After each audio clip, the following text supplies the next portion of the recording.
Rami is back in another video. I hope you guys all enjoyed today's video. Today's video is a new installment to What If Naruto Had All Dojutsu, and this is part 5. I hope you guys all enjoy, so if you do, make sure to hit that like and subscribe button, as I want to hit 9,000 subscribers by the end of August and 14K by the end of the year. I know we can do it. And check out my second channel down below where I make discussion videos and what ifs. But with that being said, I'm sorry for any unintentional background noises, because I'm kind of pressed in this situation where, you know, I just have to deal with it, and I need to post for you guys. So, you know, it is what it is. If you guys can still enjoy it as much as you would with no intentional or unintentional background noise. Anyhow, we can now get into the recap. In the last part, we basically had Naruto explain his origin and his backstory, explain that Itachi had helped him realize the truth about Orochimaru, and realize the truth about his parents. But never mind that, we ended off with Neji versus Naruto. So that's where we're gonna carry on. But with that being said, we can now fully get into the video. Naruto and Neji's names would be called as they would both jump down to the Chunin exams arena. Neji would think of this as an easy match. Think of Naruto as some, you know, slouch, right? Even though some rumors have been spreading that Naruto went on an A-rank mission, right? But, of course, Neji at this point is very prideful, thinks he's the best. You get the point. So he doesn't really care, right? As Neji would then get into a fighting stance. Because even if Naruto is a slouch, he needs to show everybody that, you know, Naruto is a weakling. He's not only going to beat Naruto, but he's going to embarrass him. You get the point, right? So, Naruto, seeing that Neji was in what is known as the Hyuga stance, would also go into the Hyuga stance. Also, I don't know if I said anything about this in the first part, but Naruto does know that Hyuga's like stance and the Hyuga's gentle fist, the rotation, things of the sort. And he learned a bit from Hiruzen, but also a bit from Orochimaru. Now you may be wondering, it kind of makes sense for Hiruzen to know about the Hyuga stance because, like I've said in the last part, Hiruzen knows all jutsu technically to the leaf, and even some Keki Genkai in the leaf, and he at least knows the basics. So it would make sense if Hiruzen taught him a bit. But why Orochimaru? Well, it's simple. Orochimaru has the Dead Soul Jutsu, otherwise known as the Edo Sensei Jutsu, and the Reincarnation Jutsu. Really just depends on what name you want to give it. But he has the Reincarnation Jutsu, Reanimation Jutsu, right? And so he basically just revived a Hyuga, put him under full control, and made that Hyuga train Naruto as if it were just some normal training, and Naruto had learned the Gentle Fist from a very young age. About like 9. Anyhow, Naruto would then enter the Gentle Fist pose as well, as Neji would smirk. You think you can copy my stance? Well, I'll have you know, this is something only people of my clan can do. Naruto would laugh to himself, kind of like in himself, if you will. Like he's not laughing out loud, but like he's laughing to himself. Neji would then rush towards Naruto, as he would then tell Naruto that he is in range. Naruto would smile. Neji, you're in range. Neji would then start to get flustered and angry at how Naruto just was regurgitating what he was doing and things of the sort, right? Until Naruto actually entered the Gentle Fist pose and started slapping around Neji. First, Naruto would yell out, 2 palms, slapping Neji across the face and throwing him into the arena wall, as he would then appear behind Neji, kicking him forward. You see, Naruto's Gentle Fist is just a little bit different, as he would continue the combo. Now, 4 palms, 8 palms, 16 palms, 32 palms. Naruto would then kick Neji up into the air, as he would then be above Neji, as he would yell out, now, 64 palms. Neji would then be slammed into the ground, as he would cough up blood, and his chakra system was now almost completely shut down. Most normal people would die. Neji was now gasping for air, as he didn't realize that Naruto had actually known the Gentle Fist, and literally everybody in the stage was surprised at how he even knew such a technique. Even Hiruzen, and a bit Orochimaru, because Orochimaru is still disguised as the 4th Kazekage. Hiruzen would then applaud Naruto, as Naruto would then decide that he would tell Neji a little something. Naruto would then lean into Neji, as he would tell Neji that he shouldn't think of every opponent of his as some easy task. Yes, he was right to get into the Hyuga stance, he was right to go, quote-unquote, full power, but for the wrong reasons. If Neji's reason for doing it was to show everybody his skill, then that was not the right reason. If Neji's reason for doing it was because he was genuinely scared and genuinely wanted to actually, win, well then, that made sense. But Naruto knew that that wasn't how Neji was trying to use it. He was trying to use it to show off. Naruto would then tell Neji that teamwork and, well, believing in yourself is the way to go. Because, you see, hard work can make you accomplish anything. And this was the first time Neji had been scolded, let alone told that he was wrong. So, Neji's morals are kind of going to change, but in a bit of a different way than how Naruto made him change. Still for the better, of course, and it's still going a very positive route, and Naruto's kind of just making Naruto's kind of making Neji, I guess I just confused the names because they both have N's in their names, it's kind of just making Neji a better person. And Neji in this timeline has decided that he's going to train until he can beat Naruto. And he's going to train until he can continue to preach what Naruto said. Because Naruto had also made the claim that there will always be somebody stronger and they should always train to beat that person. That is why Naruto trains. And so Neji's doing the same. Anyhow, we can now skip to Sasuke versus Gaara, which I said is the second fight that we'll be doing the tuning exams because all the other fights go the same. Sasuke would immediately put his hand behind his back and his arm in front as he was basically copying Rock Lee's taijutsu. And Rock Lee was noticing it. Gaara was also getting flashbacks to his fight with Lee, which was just recently, as he was kind of scared of Sasuke. Did they have the same master? Or did they use the same techniques, Gaara thought to himself?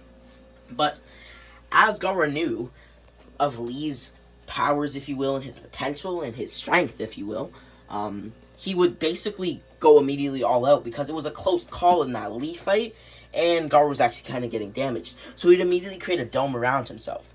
This Sasuke does know the Chidori. I'm not going to be taking that away from Sasuke currently, at least, right? So he knows the Chidori, and he would basically backflip onto the arena wall as he would gather chakra for the Chidori.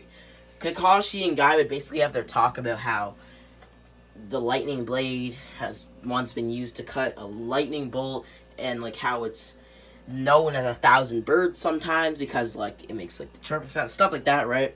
And Sasuke would launch towards Gaara, slamming his Chidori into the cocoon-like dome that Gaara was in, causing Gaara to bleed. Gaara would yell out in pain as the dome would basically just shed away and would, I guess you could say, just diminish. Naruto would then applaud Sasuke for being able to do such a thing, as he would then evade the spikes that came out of the dome. As it was shown in the canon that spikes were coming out of the dome when Sasuke had done that. So Sasuke does have 2 scratches on his right arm and 1 long scratch on his left arm, which he used to do the Chidori. Sasuke would then jump back as Gaara would now look half transformed. Immediately the Proxer would call the exam because Gaara was going a bit too far, right? And the Feather Illusion Jutsu, launched by Kabuto, had just been activated. Not to mention the Sound and Leaf are now battling and duking it out in the crowds, in the village, and you get the point. Kakashi would then form the same team that he had in canon, that being Shikamaru and Naruto, Sasuke, Sakura, etc., to go and basically defeat Gaara. So, they would. And for the sake of this, I'm going to say that Naruto basically just gives Sasuke an amp. Sasuke and Sakura. This amp is going to be Kyuubi Chakra. In the same way that he was able to spread his Kyuubi Chakra to ninja, thousands of ninja on the battlefield, he's going to be able to do that to Sasuke and Sakura. It doesn't seem too out of his reach, but if you guys think so, comment down below why you do. Anyhow, Naruto would then do this as he would tell Sasuke and Sakura that he will create a clone of himself, but he wants to make sure that everybody in the village is okay, because Gaara is not the biggest threat, especially if Orochimaru is still within the village. Naruto would then rush back to the arena exams, as at this moment, the barrier is basically just getting opened up, if you will. By that I mean it's like activating, as Naruto would slip in through the barrier before it could close. The Sound Four would realize this as they would all grit their teeth, deciding to not say anything about it, as to not be scolded by Orochimaru on how, how they failed, if you will, because Orochimaru said to not let anybody else in. Many Anbu watched in awe as, at this current moment, Hiruzen and Orochimaru were now face to face, and there was many Anbu watching in the camp. Naruto would then decide to aid Orochimaru, as I explained how Naruto has the basics of the Flying Raijin down, so he would appear beside Hiruzen. Orochimaru would then get a little bit scared seeing Naruto. You see, Naruto had just kind of defeated Orochimaru, so he's kind of scared that both his mentor, who is basically almost on even terms with him, and Naruto are here. Now he's extremely scared, as Hiruzen is just thanking Naruto for his backup, and gladly accepts it. Naruto would then tell Hiruzen that it's no biggie, as he would then grab his swords from his scroll. Orochimaru would then smirk.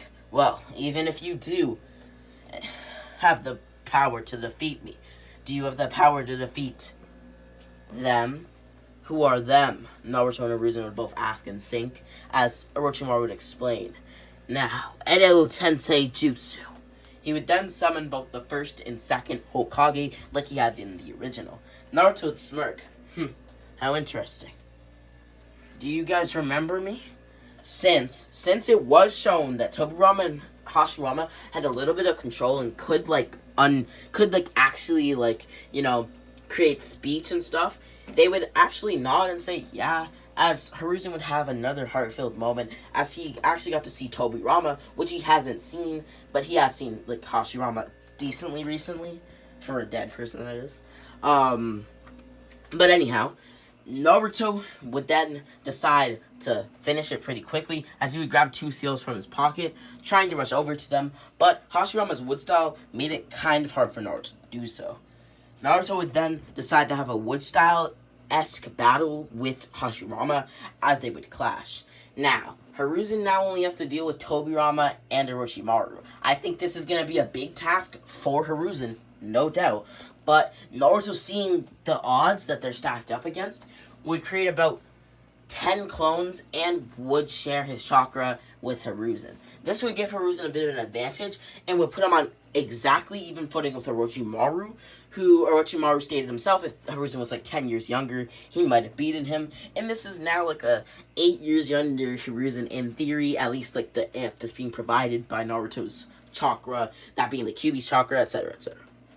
Naruto's clones would then try to deal with Tobirama, as his clones and Tobirama were now having a 10v1 water style battle, with Tobirama and Naruto's clones kind of being even, because, it's 10v1, so, and Tobirama is, the master of water style, so I think it would be pretty even right now. And Hiruzen's versing Orochimaru, and Hashirama is versing Naruto. Naruto would then continue his battle with Hashirama, as this would be great training for Naruto to see how his wood style stacks up against Hashirama's. Hashirama would also applaud Naruto on how much better he got with wood style, as Naruto would smirk, telling Hashirama that he's not too bad as himself. 20 minutes would pass as each battle would come to an end. Tobirama was basically not on his last legs, but he was basically kind of regenerating from an attack from Naruto's clones. Hiruzen has defeated Orochimaru, who is now on his knees, and Naruto has defeated Hashirama, basically grabbing his wood style and basically wrapping it around Hashirama to basically kind of seal him away, as he would place a seal on Hashirama. Naruto would then do the same to Tobirama before he could fully regenerate, as Tobirama and Hashirama would smile, knowing that they didn't end up killing their former student. And for Hashirama, he was smiling because he didn't end up killing both of his former students. Anyhow, Orochimaru was kind of just cornered now. There's nothing, at least in my mind, that Orochimaru really be able to do, at least just in my opinion. But with that being said, Orochimaru is now cornered by his former student, and his former sensei. This isn't looking too good for Orochimaru. Orochimaru would then whistle as the sound 4 would discard the barrier. This would also allow all the Anbu and Kakashi as well as Guy to break through and just get through the barrier, as they were concerned for Hiruzen, as they did not know that Naruto was also in there with him. Naruto would immediately activate his Dojutsu, as in this part we're going to see Naruto use the Jogan. But since we don't really know too much of the stuff that the Jogan would do, he would immediately use the first ability, at least in my mind, that he would be able to use with the Jogan, that being the sense negative chakras, which he would sense the most negative chakra. And in my mind, that person is going to be Kidomaru, who, out of the Sound 4, is like the strongest, since Kimamaru isn't there, as he would immediately rush towards Kidomaru and basically just defeat him with the use of his Rinnegan and things of the sort. Naruto would then decide that no more casualties and no more people's blood can be spilled, as he would activate the Planetary Devastation, basically trapping all Sound Ninja as well as Orochimaru in it, as he would bring it down to the ground and slam it within the Trinity Exams arena, causing a massive explosion and a massive amount of dust to collect and just, basically muck up the place and just make the place all smoky, right, and damaged, as he knew that he had defeated Orochimaru and his lackeys, or subordinates, whatever you want to call them. Hiruzen would then thank Naruto for being there, because without him, he might have actually died to Orochimaru, and he might have had to go to unknown means, those unknown means being the Reaper Decio, to defeat Orochimaru, and it might have took his life in the process. Naruto would then smirk. Old man, it's no biggie. I care for you, so of course I'd come to help you. Well, thank you, Naruto. It's not every day that you have to be saved by your own son. Naruto and Hiruzen would then basically take care of the rest of the Sound and Sand Ninja in the village, as they would basically liberate the village and everything is safe now. The village would then start to recover from all the damage, if you will, as this is where I think I'm going to leave the part. I mean, I could add a little bit more, but I feel like this is a good spot to leave the part, because we can get into the Tsunade retrieval arc, and well, there might not even be a Tsunade retrieval arc. We'll just have to see about that, I guess. But we can get into a lot more things in the next part, and we can just fill it up a little bit. But with that being said, because I'll enjoy today's video. If you did enjoy, make sure to slap a like and slap a subscribe, as I want to hit 9,000 subscribers by the end of the year. But with that being said, check out my second channel down below, where I also make what ifs and discussion videos. And yeah, Rami X. Oh.